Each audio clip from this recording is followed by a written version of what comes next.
Có một con số khiến rất nhiều người phải giật mình. Khoảng hơn chục năm trước, Ukraine từng có hơn 45 triệu dân.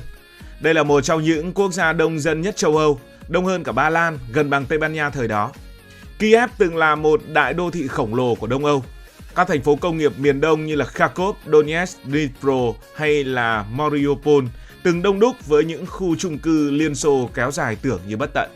Những nhà máy thép đỏ lửa cả ngày lẫn đêm và những đoàn tàu chở than chạy liên tục. Nhưng chỉ sau hơn chục năm, đặc biệt sau sự kiện năm 2022 khi chiến sự nổ ra, nhiều ước tính cho rằng dân số sống trong vùng do Ukraine thực sự kiểm soát có thể chỉ còn khoảng từ 22 cho đến 29 triệu người. Một số ước tính bi quan hơn nói rằng chỉ còn khoảng 20 triệu người, tức là mất đi khoảng một nửa dân số. Nhưng đó là chuyện đã xảy ra thực sự. Điều đáng sợ là Ukraine không mất đi dân số theo kiểu đùng một phát mà là kiểu suy kiệt từ từ. Chiến sự không phải là tất cả, chiến sự chỉ là một điều là làm cho mọi thứ sụp đổ nhanh hơn về cấu trúc dân số Ukraine mà thôi.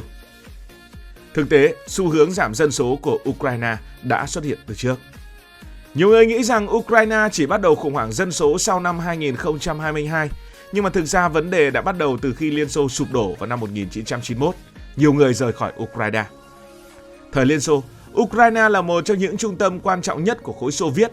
Nơi này có công nghiệp rất mạnh, sản xuất thép, than đá, động cơ máy bay, đóng tàu, chế tạo máy móc và nông nghiệp quy mô cũng khổng lồ. Vùng Donbass từng được xem như trái tim công nghiệp của Liên Xô.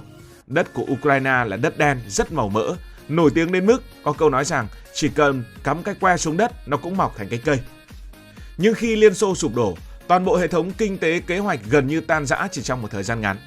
Nhiều nhà máy mất đơn hàng, công nghiệp suy thoái mạnh, đồng tiền mất giá, thu nhập giảm sâu.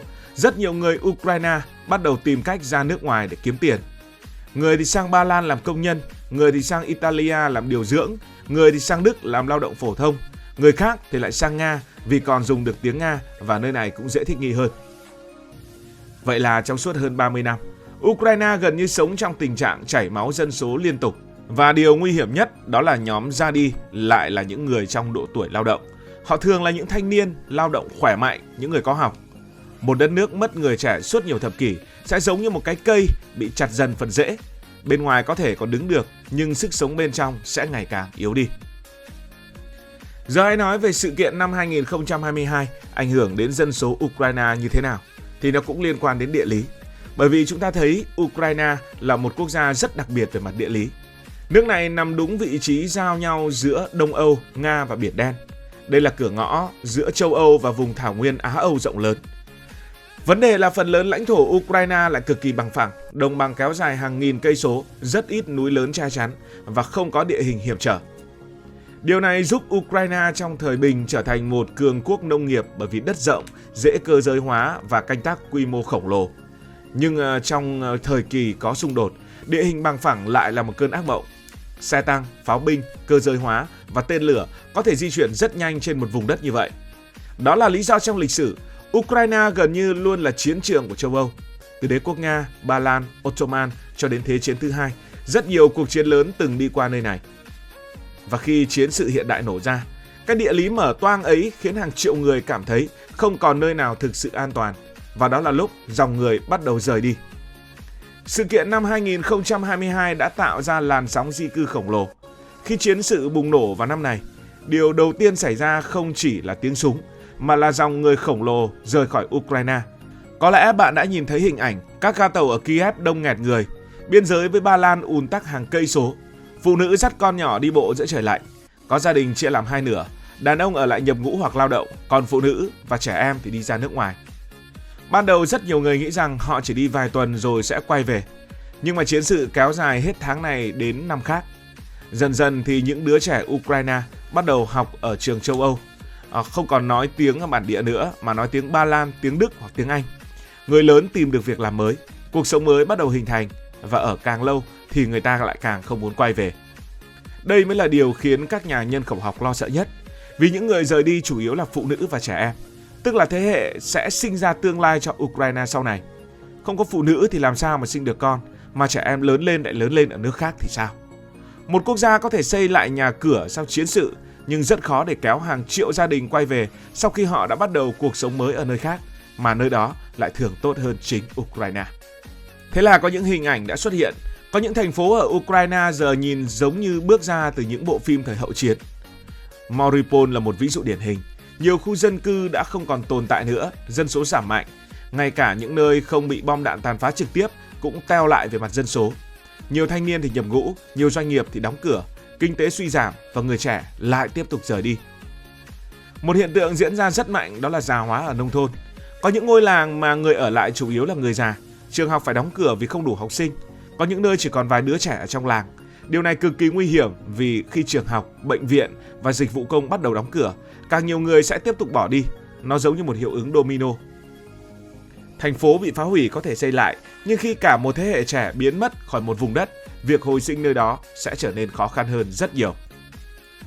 Và bây giờ, Ukraine đang già hóa. Người ta tính rằng muốn dân số ổn định, trung bình mỗi phụ nữ cần sinh khoảng 2,1 con. Đấy là trung bình chứ chẳng ai có người nào là người 2,1. Nhưng không cần đợi chiến sự bùng nổ, Ukraine đã có tỷ lệ sinh rất thấp rồi. Có thời điểm chỉ quanh mức 1,3 con trên một phụ nữ, thuộc nhóm thấp nhất trên thế giới. Nghĩa là một thế hệ mới sinh ra thậm chí chưa bằng một nửa thế hệ cha mẹ. Trong khi đó, dân số già ngày càng nhiều. Hãy tưởng tượng dân số giống như một cái cây. Bình thường phần gốc phải to, tức là trẻ con phải đông và thanh niên cũng phải đông. Nhưng ở Ukraine, phần gốc này ngày càng nhỏ, còn phần trên thì lại phình to vì người già tăng lên. Điều đó tạo ra hàng loạt vấn đề. Thiếu người đi làm, thiếu lao động, thiếu người đóng thuế, quỹ hưu trí thì căng thẳng. Bệnh viện là phải chăm sóc nhiều người cao tuổi hơn, quân đội cũng khó tuyển quân hơn. Và chiến sự khiến mọi thứ tăng tốc. Cái tỷ lệ khoảng 1,3 con kia đang là nói trước chiến sự, còn có chiến sự rồi thì tỷ lệ còn thấp hơn. Một số ước tính cho rằng bây giờ dưới 1.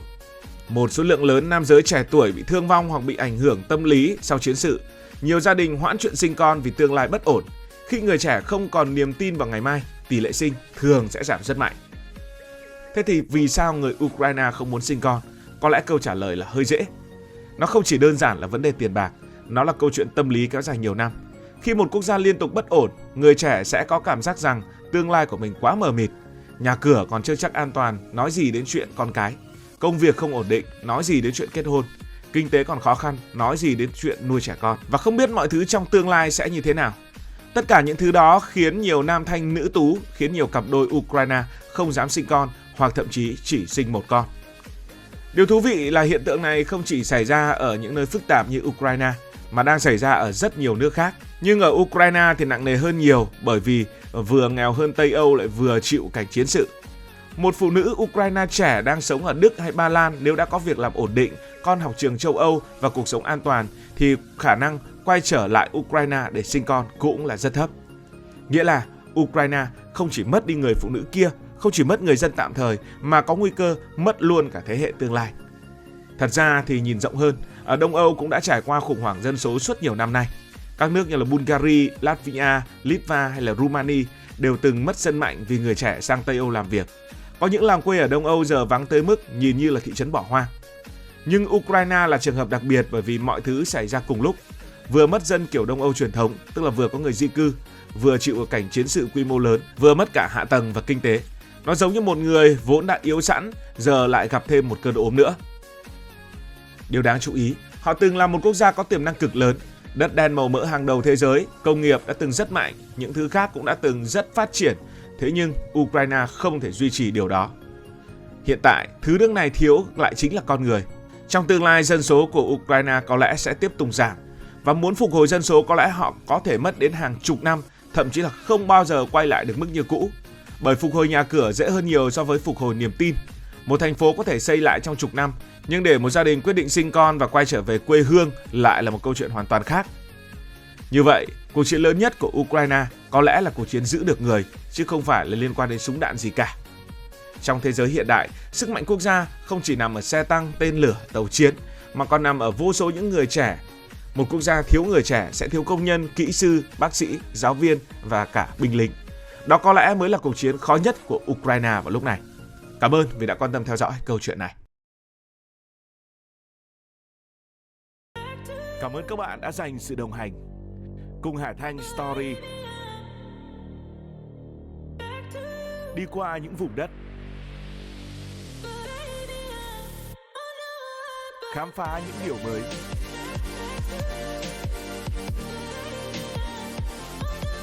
Đừng ngần ngại hãy để lại những góp ý và xin được hẹn gặp lại.